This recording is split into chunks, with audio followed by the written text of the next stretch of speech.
नमस्कार मित्रों।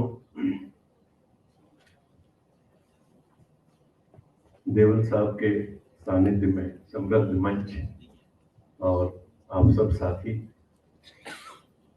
मित्रों, शुरू में उमेश जी ने एक बात कही थी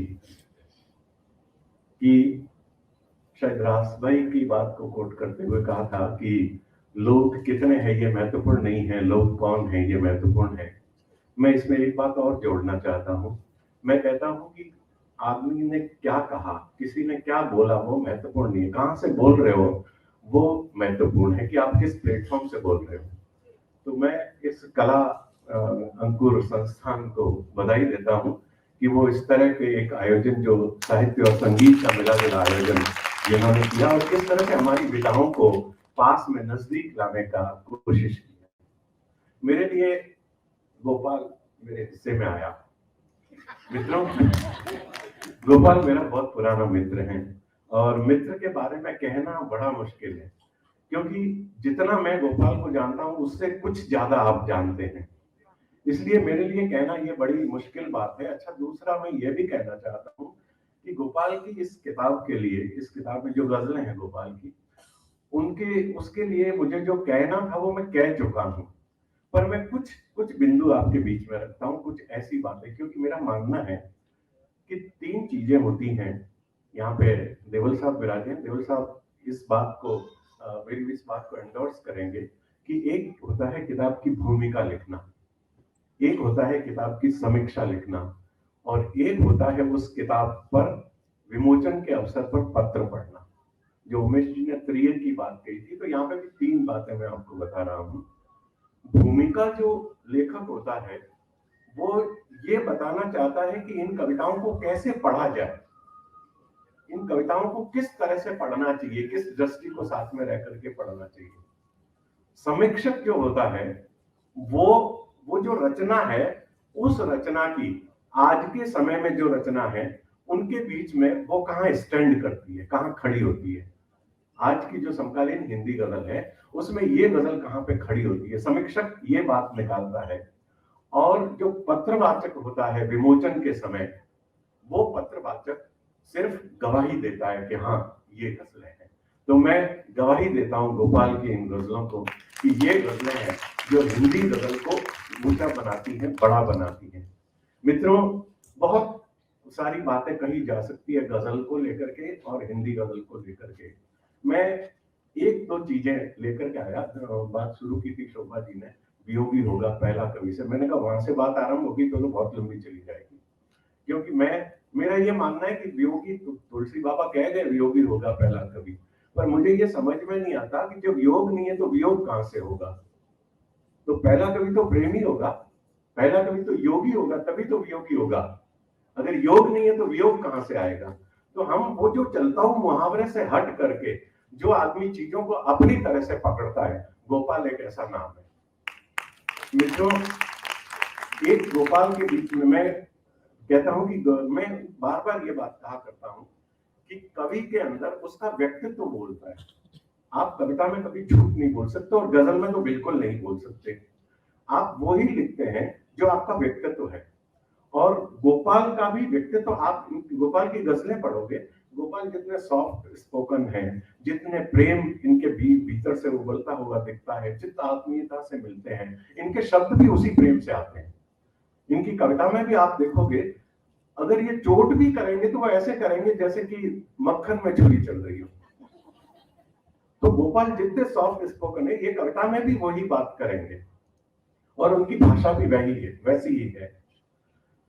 दूसरा, व्यक्तित्व, क्योंकि ये अनुभूत करते हैं, गोपाल पहले उस चीज को अनुभूत करते हैं और उसको अपने भीतर उतार करके अपने व्यक्तित्व का हिस्सा बनाते हैं। उसके बाद बात कहते हैं, वो सुनी हुई बात नहीं कहते, अपने पे लागू करते हैं उस बात को और उसके बाद वो अपनी बात कहते हैं। कुछ शेर जैसे आप देखें गोपाल के कि नहीं है जब उसे उम्मीद मुझसे, समझ आता नहीं विश्वास क्यों है। नहीं है जब उसे उम्मीद मुझसे, समझ आता नहीं विश्वास क्यों है। मित्रों देखिए, आप ये शेर समझने का, ये शेर जब जहां शब्द खत्म होते हैं तब ये शेर शुरू होता है। एक मौन को बुनते हैं गोपाल, शब्द आप गोपाल के आप देखोगे तो वो धीरे धीरे एक मौन को बुनते रहते हैं और आदमी चुप रह करके सोचने लग जाता है। दोनों ही खुददार बहुत थे, दोनों ही खुददार बहुत थे, दोनों ने पछता कर देखा। किस तरह से आदमी का अहंकार देखिए कहां जाके टूटता है। तो ये बात जैसे देखिए, अहंकार शब्द भी मैंने काम में लेकर के गोपाल के नेचर का शब्द काम में नहीं लिया। गोपाल बहुत सॉफ्ट तरीके से, पर मुझे चूंकि बात समझानी थी, तो किस तरह से आदमी का अहंकार दोनों ने पछता कर देखा कि अरे यार ये क्या हो गया। मित्रों, गोपाल का ये जो तरीका है, ये अपने तरीका एक विशिष्ट रचनाकार है गोपाल। इसीलिए बहुत जगह मुझे मतलब मैं कहना चाहूंगा कि गोपाल से मैं बहुत प्यार करता हूं इस तरह से कि ऐसा एक गजलकार जो अपने तरीके से चीजों को लाता है और अपनी एक पहचान बना। देखिए आप किसी तरह का, मैं व्यक्तित्व की बात कर रहा था कि गैरों के दुख में भी अपनी आंखें भर भर आती है, गैरों के दुख में भी अपनी आंखें भर भर आती है, प्यार किए से इंसान इतना अच्छा क्यों हो जाता है। मित्रों, जब आदमी प्यार करता है तो वो समग्र से प्यार करता है। ये जैसे शेर मैं जब पढ़ रहा होता हूं तो मुझे मालूम है कि मुझे कोई इसके हकीकी और इसके मजाजी की बहस करने की कोई जरूरत नहीं है। ये सीधी सीधी बात वही है कि ये प्यार वही है जो समष्टि से प्यार है, जो अस्तित्व से प्यार है, जो मनुष्य से प्यार है। इसी एक दूसरा बिंदु और मैं गोपाल के लिए कहना चाह रहा हूं कि गोपाल अपने कल्चर को बोलते हैं। गोपाल की कविता में अपना कल्चर बोलता है, अपनी संस्कृति बोलती है, किस तरह से चीजों को वो बचा लेते हैं, अपनी कल्चर की चीजों को किस तरह से अपनी कविता के माध्यम से बचा लेते हैं। जैसे कि एक आप देखें कितना प्यारा सा शेर, इस संवेदना के बीच से हम सब गुजरे लेकिन हमने इस तरह से नहीं पकड़ा। जब ये शेर मैंने पकड़ा तो मुझे वो अपने सब दिन याद आए। देखिए आपकी भैया के छोटे कपड़े थे, दीदी का पिछला बस्ता, भैया के छोटे कपड़े थे, दीदी का पिछला बस्ता, मैं तो बचपन से ही माहिर था मीठा बोझ उठाने में, मैं तो बचपन से माहिर था मीठा बोझ उठाने में। ये मीठा बोझ शब्द देखो किस तरह से गढ़ा है। ये शब्द ही अपने आप में पूरी कहानी कह देता है। मुझे एक वाकया याद आता है, एक कहानी मैंने कहीं सुनी थी। ये था कि एक पहाड़ था, गर्मियों के दिन थे, जून का महीना था, पहाड़ पे एक सन्यासी चढ़ रहा था, उसके पीठ पर गठरी थी। गठरी भी इतनी ज्यादा बड़ी नहीं थी, सन्यासी की गठरी कितनी बड़ी होगी, पर गर्मी इतनी, पहाड़ की चढ़ाई, गठरी का बोझ, तो सन्यासी परेशान हो रहा था, हाफ रहा था। उसने देखा कि पास में एक छोटी सी बच्ची, कोई 14-15 साल की बच्ची, जिसकी पीठ पर 7-8 साल का एक लड़का अपनी पीठ पे उठाए और फटाक से वो पहाड़ चढ़ती हुई जा रही है। तो सन्यासी ने उस बच्ची को कहा कि तुम्हें बोझ नहीं लग रहा। तो उस बच्ची ने सन्यासी को देखा और कहा कि ये बोझ नहीं, ये मेरा भाई है। ये मीठा बोझ है, ये मीठा बोझ है। मित्रों, गोपाल इस तरह से बहुत सारी चीजें हमारे बीच में बुनते हैं। प्रकृति और मनुष्य का मिलन स्थल है गोपाल की कविता। Man is the meeting place of nature and spring, आपने सुना होगा। गोपाल की कविता में मनुष्य और प्रकृति एक में हो जाते हैं। और एक बहुत खूबसूरत शेर मैं आपको बताता हूं कि शाख को तन्हा करूं मैं, शाख को तन्हा करूं ये अब नहीं मुमकिन मुझे, शाख को तन्हा करूं ये अब नहीं मुमकिन मुझे, फूल जब तक था नजर में तोड़ना आसान था, फूल जब तक था नजर में तोड़ना आसान था।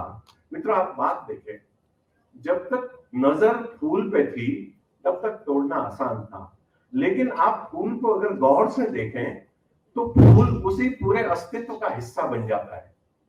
और जिस अस्तित्व में मैं भी हूं और जिसमें आप भी हैं, अब वो फूल तोड़ना बहुत मुश्किल है, क्योंकि अब वो फूल डाल से टूटेगा तो कहीं ना कहीं मैं भी भीतर से टूटूंगा, आप भी भीतर से कहीं ना कहीं टूटेंगे। गोपाल ने इस तरह की संवेदनाओं को जो पकड़ा है मित्रों, शाख को तन्हा करूं मैं अब नहीं मुमकिन मुझे, फूल जब तक था नजर में तोड़ना आसान था। जब तक फूल लगे, पर फूल से उन्होंने पेड़ को भी देखा, फूल से देखा कि ये पेड़ दुनिया के दूसरे पेड़ों से भी जुड़ा हुआ है, पर्यावरण के माध्यम से। और फूल से उसने ये भी देखा कि उन पेड़ों के माध्यम से हम भी जुड़े हुए हैं, क्योंकि ऑक्सीजन हमें भी मिलती है। तो वो फूल पूरे समष्टि का हिस्सा हो जाता है, अस्तित्व का हिस्सा हो जाता है। अब उस फूल को तोड़ना बड़ा मुश्किल हो गया मित्रों, क्योंकि वो नुकसान कहीं ना कहीं मेरा नुकसान है। मित्रों, एक बात और कहना चाहता हूं कि गोपाल की जो गजलें वो आस्था पैदा करती है जीवन में, जीवन को बड़ा कहना चाहिए कि सकारात्मक बना करके हमारे सामने प्रस्तुत करती है, इस दुनिया को जीने लायक बना करके हमारे साथ प्रस्तुत करती है। गोपाल कहते हैं, एक शेर लिखे कि आप, वो कहते हैं कि आपको लेकर मुझे एक दिलकशी अपनी जगह, आपको लेकर मुझे एक दिलकशी अपनी जगह, चाहते अपनी जगह है जिंदगी अपनी जगह, चाहते अपनी जगह है जिंदगी अपनी जगह।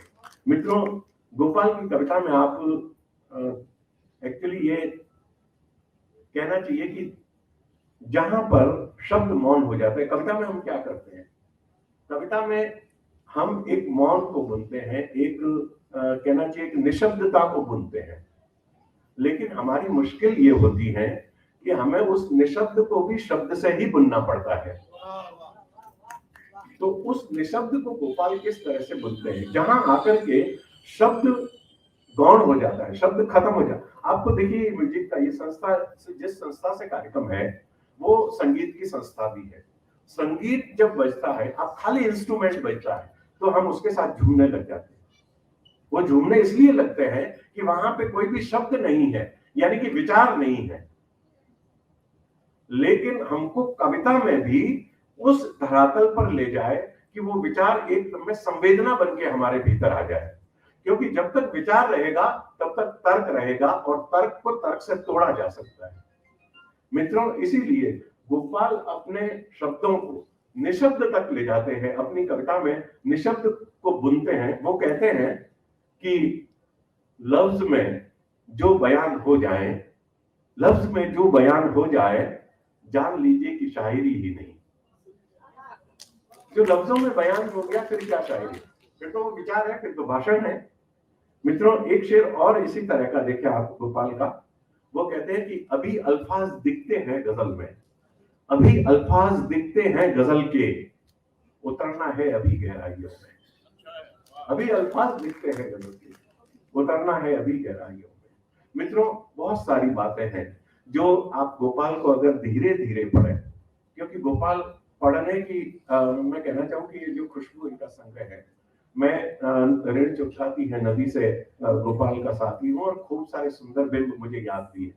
निर्जला एकादशी का व्रत रखा है पेड़ ने, है ना, इस समर्पण को किनारों से छुपाती है नदी। आप देखिए किस तरह से अपना कल्चर आता है उसमें, निर्जला एकादशी का व्रत रखा है पेड़ ने, इस समर्पण को किनारों से छुपाती है नदी, है ना। फिर भी मैं कहता हूं, गोपाल अपनी बात को यूं कहते हैं कि अपने भीतर की खामोशी के बदले मेरी गजलें मेरा लहजा लेता जा। लेकिन मैं कहता हूं कि गोपाल का एक एक शेर ठहर कर महसूस करने जैसा है। ये किताब पढ़ने जैसी नहीं है, महसूस करने जैसी है। मुझे एक वाकया याद आता है कि जब एक बार विवेकानंद जब वहां गए थे शिकागो में, वहां उन्हें वहां के एक फिलोसोफर मिले थे जिन्होंने गीता का अनुवाद किया था। और गीता का अनुवाद जब उन्होंने गीता पहली बार पढ़ी तो उन्होंने गीता को सर पे रख करके वो पूरे सड़क पे नाचे थे। उन्होंने कहा कि ये किताब पढ़ने लायक नहीं है, ये नाचने लायक है। मित्रों, गोपाल की ऐसी ही गजलें हैं। मैं बहुत बहुत बधाई देता हूँ गोपाल को, और आप सबको बधाई देता हूँ कि गोपाल आपके बीच में रहता है। धन्यवाद।